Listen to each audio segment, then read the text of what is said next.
Queridos, a paz do Senhor, sejam bem-vindos ao nosso canal. Dando continuidade ao segundo trimestre de 2023, nesse vídeo nós iremos resumir a lição 8, que tem como título A Importância da Paternidade na Vida dos Filhos. Desde já, eu agradeço a sua colaboração por estar aqui participando do nosso canal. Se você ainda não é inscrito, se inscreva, curta, compartilhe, deixe também o seu comentário para ganharmos relevância no YouTube. Se você quiser contribuir com o nosso canal, nós deixamos aqui um Pix na descrição do vídeo, para assim fazê-lo de forma voluntária. Que Deus possa o abençoar em nome de Jesus.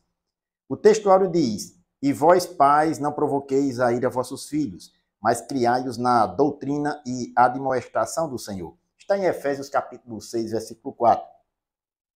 Verdade prática.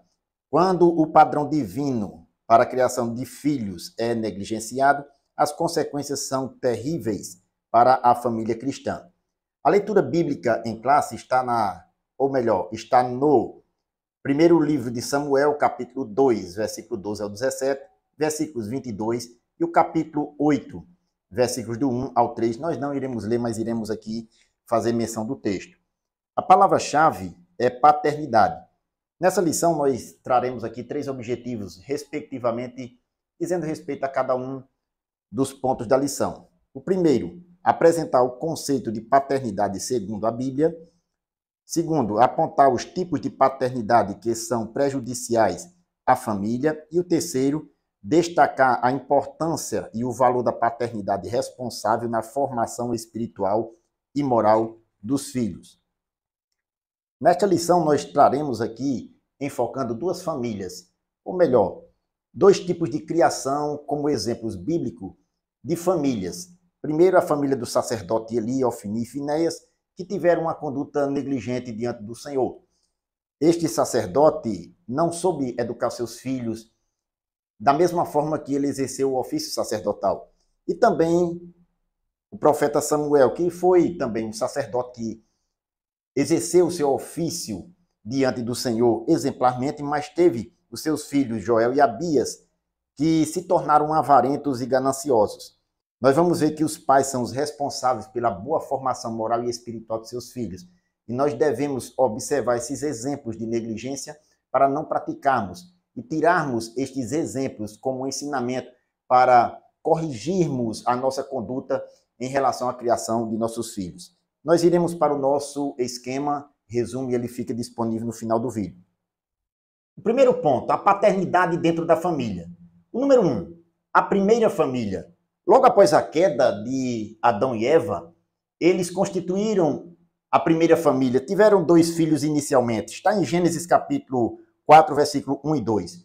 No princípio, homem e mulher tiveram seus papéis definidos pelo Senhor. A figura do pai, do homem, em Gênesis 2 e 15, diz o texto que Deus ele criou o homem e o colocou no jardim para o lavrar e o guardar. O homem era o líder e o provedor do alimento e segurança da família. Em relação à mulher, diz o texto em Gênesis capítulo 2, versículo 18, que ela foi criada para ser a adjutora do homem, que estivesse como diante dele. A figura feminina é importante também na educação da família. Se observarmos as funções do homem e da mulher criadas pelo Senhor, colocadas por ele para o casal, na atualidade tem sido negligenciada essas funções. A mulher muitas vezes tem que sair de casa e prover o alimento, o sustento da casa, ou ajudar o homem no sustento de sua casa. Sai do ambiente doméstico e deixa seus filhos ou terceiriza a educação destes. Isso traz um prejuízo na criação dos filhos. Observe, homem e mulher têm suas funções, seus papéis definidos pelo Senhor desde o princípio. E na sociedade moderna, a figura do pai e da mãe são importantes para a criação dos filhos também, como definido na Bíblia, como um padrão definido por Deus. Em relação aos sacerdotes Eli e Samuel, eles tiveram um papel definido pelo Senhor no seu ministério exemplarmente, mas em relação à criação dos seus filhos, eles foram negligentes. O número 2, a falta de autoridade no lar. Esses 2 sacerdotes, Eli e Samuel, eles tiveram uma autoridade no serviço ministerial, uma autoridade exemplar, mas foram descuidados em relação à autoridade no lar. Os dois sacerdotes, eles exerceram seu ministério diante do Senhor e diante do povo, exemplarmente, mas negligenciaram a criação dos seus filhos. Em relação aos obreiros, muitos há que têm uma vida ministerial exemplar. São bons exemplos para a igreja na atualidade, bem como para a sociedade. Mas em relação aos filhos, deixam a desejar na educação destes. Em 1 Timóteo capítulo 3, versículo 5, Paulo dá instrução aos bispos dizendo: se alguém não sabe governar sua própria casa, terá cuidado da igreja de Deus? Note que a igreja do Senhor é tão importante que o candidato ao ministério deve governar bem a sua própria casa para poder ter cuidado da igreja de Deus. A despeito dos sacerdotes, eles foram negligentes no cuidado com seus filhos, embora a vida ministerial fosse exemplar. O número 3, os problemas de uma paternidade ausente. Na vida familiar, os pais são responsáveis pela formação moral e espiritual de seus filhos. O pai cristão, ele é referência dentro de sua casa, em sua conduta para com seus filhos. Ele é um exemplo. Em 1 Timóteo capítulo 3, versículo 4, que é o contexto anterior do texto que citamos anteriormente, diz que para os bispos ele deve governar sua própria casa, tendo seus filhos em sujeição com toda a modéstia. Note, os filhos em sujeição. De forma geral, os pais transmitem aos filhos os valores espirituais e morais, como, por exemplo, o valor da bondade, gentileza, o falar correto. No caso dos sacerdotes Eli e Samuel, não dispensavam tempo para os seus filhos. É necessário que nós dispensemos algum tempo, tenhamos tempo para dedicarmos à criação dos nossos filhos. Bendito seja o nome do Senhor. O segundo ponto, tipos de paternidade extremista. Em relação à criação dos filhos, não existe duplo padrão moral de regras para que os pais eduquem seus filhos. A conduta é uma só e a Bíblia, ela mostra como os pais devem criar os seus filhos. A ética cristã é baseada na palavra de Deus e é por meio dela que Deus orienta os pais a educarem seus filhos. Devemos, portanto, evitar os extremos da paternidade autoritária e da paternidade permissiva. O número 1, a paternidade autoritária. O pai autoritário é aquele que dá ordens e exige certos tipos de comportamentos forçados de seus filhos. Os filhos obedecem não pelo exemplo dos pais, mas por medo deles. A Bíblia Sagrada, em Efésios capítulo 6, versículo 4, orienta os pais a ouvir a palavra de Deus e educar os seus filhos de maneira ética cristã saudável. Diz: vós pais, não provoqueis a ira vossos filhos, mas criai-os na doutrina e na admoestação do Senhor. Em contrapartida, existe o outro extremo, que é a paternidade permissiva. Na paternidade permissiva não existem limites para a criação dos filhos. Os pais não dão limites aos filhos. O princípio bíblico para eles não importa. E os filhos têm liberdade para fazer o que quiser. Não corrigem o erro. Os pais deixam os filhos à sua própria conduta, não colocando limites e não instruindo a criança, não colocando, mostrando para eles, melhor dizendo, os limites do que pode e o que não pode fazer. A tolerância sem freios algum, que induz a criança até imaginar que seus pais não as amam e não se importam com elas. O pai permissivo não corrige seus filhos quando cometem erros, nem os aconselham quando em situações que os decepcionam. Desta forma, o sábio Salomão adverte. Em Eclesiastes 8:11 diz: visto como não se executa logo o juízo sobre a má obra, por isso o coração dos filhos dos homens está inteiramente disposto a praticar o mal. Devemos colocar limites e mostrar, aconselhando os nossos filhos o que pode e o que não pode fazer. Temos que ter os princípios bíblicos como prioridades para educarmos os nossos filhos. Os dois tipos de paternidade, portanto, tanto a autoritária como a permissiva, devem ser evitados dentro da família, em especial na criação dos filhos. O número 3, Eli criou os filhos que se tornaram profanos. O texto de 1 Samuel, capítulo 2, versículo 12, que está na leitura bíblica em classe, diz: eram, porém, os filhos de Samuel, filhos de Belial, e não conheciam ao Senhor.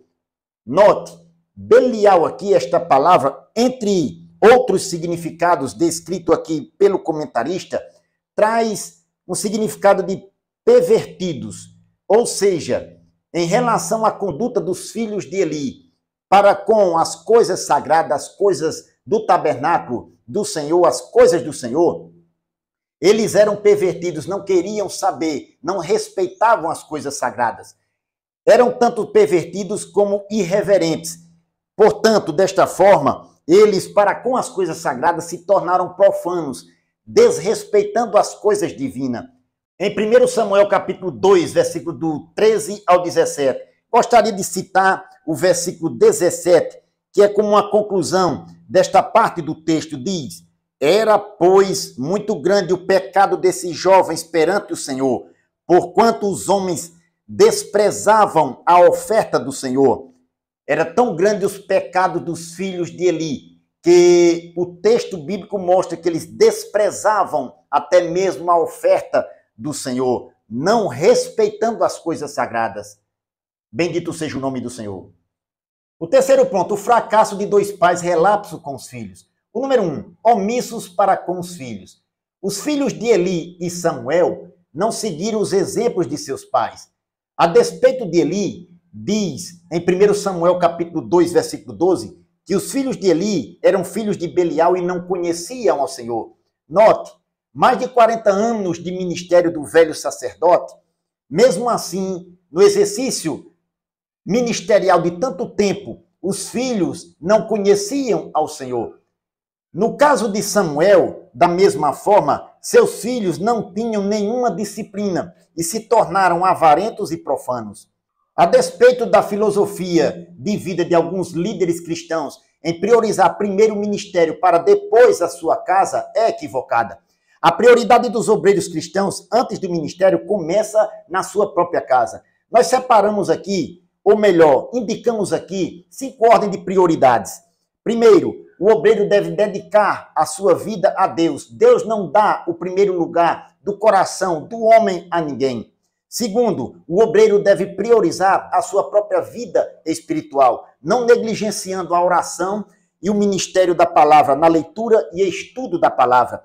Terceiro, o obreiro deve dedicar-se, ou melhor, dedicar tempo à sua esposa e quarto aos seus filhos, para depois dedicar-se à vida ministerial à igreja. Nesta ordem de 5 prioridades, Deus, o obreiro, a esposa, os filhos e a igreja aqui não está meramente numa ordem de 5, ou melhor, na última ordem, porque a igreja é tão importante que o obreiro precisa cuidar de si próprio, a sua comunhão com Deus, cuidar de sua casa, para ter cuidado com a igreja de Deus. Note que ensinar e disciplinar os filhos deve ser prioridade na vida dos obreiros, e é preciso estar presente na vida deles, educando-os conforme a palavra de Deus. Em 1 Timóteo capítulo 4, versículo 3, diz Paulo na sua carta que, dentre os princípios para aquele que deseja o episcopado, ele deve governar bem a sua própria casa e ter seus filhos em sujeição. O número 2, a isenção de responsabilidade de Eli e Samuel para com seus filhos. Eli e Samuel se isentaram de responsabilidade dentro do seu lar. E desta forma, os seus filhos se tornaram vulneráveis. A orientação da palavra de Deus para com os líderes da igreja é que eles tenham seus filhos em sujeição com toda a modéstia. Em 1 Timóteo, capítulo 5, versículo 8, diz a palavra do Senhor, Paulo orientando o jovem obreiro Timóteo, dizendo: se alguém não tem cuidado dos seus e, principalmente, dos da sua família, negou a fé e é pior do que o infiel. Dessa forma, no ministério, o obreiro deve ser o pai que cuida, principalmente, da sua própria família. O número 3, tratamento inadequado. Nesta lição, nós aprendemos um pouco da relação pública dos líderes da igreja com seus filhos no ambiente eclesiástico. Eu gostaria de fazer a citação aqui do que o comentarista ele traz, bem pontuado em relação aos filhos dos pastores. Abro aspas. Não se pode esperar que os filhos de líderes sejam punidos ou beneficiados por causa da sua filiação. Há uma pressão natural com a família do pastor por causa da natureza pública de sua função. Entretanto, seus filhos, antes de tudo, são filhos como outros filhos. São crianças, adolescentes, jovens e adultos que precisam de cuidados pastorais e espirituais. Fecho aspas. Note que o modelo bíblico para a educação dos nossos filhos, o modelo bíblico adequado, é apontado pela palavra de Deus. Devemos educar os nossos filhos de modo que os filhos não se decepcionem com a vida ministerial dos obreiros, mas que tenham eles como referência. Da mesma forma, nós, mesmo que não pertencemos ao ministério formal, institucional da igreja, devemos educá-lo de modo que os filhos tenham em nós como referência. A palavra do Senhor mostra a maneira adequada de educarmos os nossos filhos, de maneira que o nome do Senhor seja glorificado na vida dele e de forma que a ética cristã seja observada em sua conduta de vida. Bendito seja o nome do Senhor. Queridos, todo pai cristão deve zelar pela sua família. Os pais são responsáveis por ensinar os seus filhos, conversando com eles, orientando-os para a vida. Os líderes cristãos devem entender que o seu ministério começa em casa.